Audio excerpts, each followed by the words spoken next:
ఇప్పటికైతే జాతీయ పార్టీ కాదు. ముందుగా పివి గారు మీకు, అట్లాగే బుల్లమల్ల యాదవ్ గారికి, గౌరీశంకర్ గారికి, అద్దంకి దయాకర్ గారికి, మన బిగ్ టీవీ ప్రేక్షకులందరికీ నమస్కారం అండి. ఇప్పుడు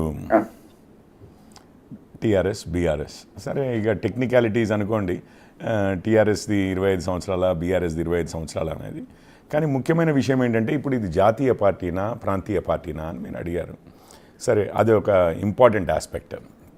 సరే, అంతకుముందు అయితే తెలంగాణ మోడల్ మనం సక్సీడ్ చేసేసాము. ఇక్కడ మన మోడల్ని దేశం మొత్తము తీసుకెళ్ళి దేశాన్ని మొత్తము రక్షించడమో లేకపోతే వృద్ధిలోకి తీసుకురావడమో చేయాలి అన్నది అంతకుముందు ఆ ఆలోచనతో వారు బీఆర్ఎస్ అన్నారు.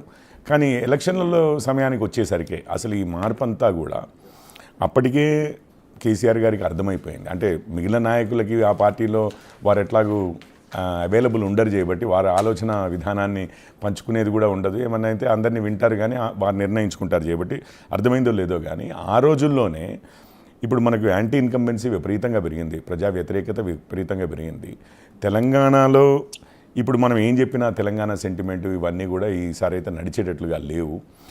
ఒక సరికొత్త వ్యూహాన్ని తీసుకురావాలి అంటే మనం నేషనల్ వెళ్ళబోతున్నాము, అసలు ఇక్కడ విపరీతంగా సక్సీడ్ అయిపోయాము, అసలు ఇందులో తప్పులేమీ లేవు, మనం జరిగిన నష్టమేమీ లేదు, యాక్చువల్లీ చాలా లాభాలే జరిగాయి తెలంగాణకి. ఇక దేశం మొత్తం వెళ్తున్నాము అని అంటే ఇప్పుడు ఆంధ్రప్రదేశ్ వాళ్ళు, అటు మహారాష్ట్ర వాళ్ళు, ఇటు కర్ణాటక వాళ్ళు వాళ్ళే యాక్సెప్ట్ చేస్తుండగా అక్కడ మీకు తెలిసిందే చాలా ఊర్లలో చాలా కాన్స్టిట్యున్సీలో మీరు రావాలి రావాలి అని చెప్పి కర్ణాటక నుంచి అన్నారు. అసలు మమ్మల్ని తెలంగాణలోనే కలపాలి అని అన్నారు, మమ్మల్ని తెలంగాణలోనే కలపాలి, అంత అద్భుతంగా ఉంది అంటే మనోళ్ళకి అద్భుతంగా అనిపించట్లేదు, చాలా దారుణంగా కనిపిస్తున్న తరుణంలో బయటి వాళ్ళందరూ అద్భుతంగా ఉందని చెప్తుంటే ఇక మనమే ఏమన్నా తప్పు చేశామా? ఎందుకంటే బీఆర్ఎస్ది కేటీఆర్ గారి మాటలు వింటే బీఆర్ఎస్ది ఏమీ తప్పు లేదు, ప్రజలదే తప్పు అని చెప్పి ప్రతిరోజు చెప్తా ఉంటారు. వాళ్ళే రాంగ్ డెసిషన్స్ తీసుకున్నారు, వాళ్ళే పశ్చాత్తాపడుతున్నారు, ఈరోజు వాళ్ళదే బాధ్యత, మళ్ళీ ముఖ్యమంత్రిని చేసుకోవడం వాళ్ళదే బాధ్యత. అది అంతేగాని అంటే ప్రజలదే తప్పు, మాదేమీ తప్పు లేదు. అగో బయట రాష్ట్రాల్లో కూడా చాలా మెచ్చుకుంటున్నారు, చాలా గొప్పగా చెప్తున్నారు మా గురించి.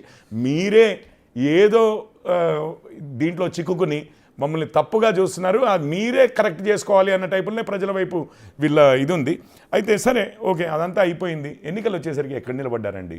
ఇటు ఆంధ్రప్రదేశ్లో నిలబడలేదు, అటు ఇక్కడ నిలబడలేదు, ఇది మనకి ముందైన కర్ణాటకలో ఇది లేదు, మహారాష్ట్రలో ఇది లేదు, ఏమీ లేదు.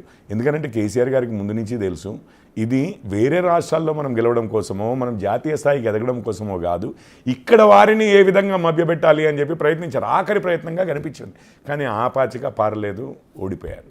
ఈరోజు ఏమంటున్నారు? అట్లీస్ట్ నేను కేటీఆర్ గారివి కొన్ని స్టేట్మెంట్స్ రెగ్యులర్గానే మనకు వస్తుంటాయి, చర్చల్లో కూడా మనం చేస్తూ ఉంటాం కాబట్టి ఎన్నడూ కూడా మాది ఎక్కడో ఏదో ఒక లోపం జరిగింది, మేము ఇది సరిదిద్దుకుంటాము, ప్రజల మధ్యలోకి మళ్ళీ వస్తాము అన్నది లేదు. ఇప్పుడు కేసీఆర్ గారికి అసెంబ్లీ రావాలన్నా మనందరం అర్హులం కాదు, మన అసెంబ్లీలో ఆ స్థాయి లేదు, అంత పెద్ద మనిషి వచ్చి ఇక్కడ మాట్లాడవలసిన అవసరం లేదు, దానికి సరిపడ్డ సభ లేదు అంటారు.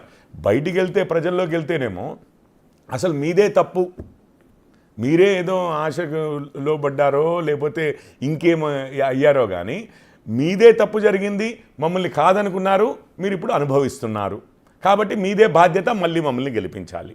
ఇదే ధోరణి. అసలు అధికారంలో ఉన్నామా లేమా, జనాలు ఇచ్చిన వర్డిక్ట్ యాక్సెప్ట్ చేసామని ఫార్మల్గా చెప్తాం, కానీ అది నిజంగానే దాన్ని జీర్ణించుకున్నామా, ఇదంతా ఏమీ లేదు. మాది మేమే, ఇక ఇది మేము తప్పించి మీకేమీ దిక్కు లేదు అన్న టైప్లో మాట్లాడతారు. సరే, ఇక అదంతా కానివ్వండి.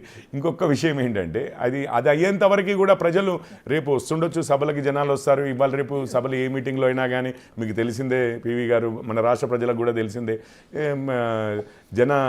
ఇది తీసుకురావడం, మొబిలైజేషన్ చేయడం అనేది ఇక అది ఒక ఆనవాయితీ అయిపోయింది. ఏ పార్టీ అయినా కానీ ఏ విధంగానైనా మీ రిసోర్సెస్ని బట్టి ఉంటుంది, మీ దగ్గర ఉన్న డబ్బుని బట్టి ఉంటుంది, ఎంత వాడుతున్నారు అన్న దాన్ని బట్టి అన్ని పార్టీలకు వస్తారు కదా, అది అంతే. సో కాకపోతే ఒకటి ఇంట్రెస్టింగ్ థింగ్స్ ఈ మధ్య నడుస్తున్నవి ఏంటంటే నాకు కొంచెం కన్ఫ్యూజింగ్గా అనిపించినాయి. ఇప్పుడు కేటీఆర్ గారు పార్టీ ఆఫీస్ జనతా గ్యారేజ్ అంటారు, మరి సీనియర్ మెకానిక్ ఏమో వారు రారు.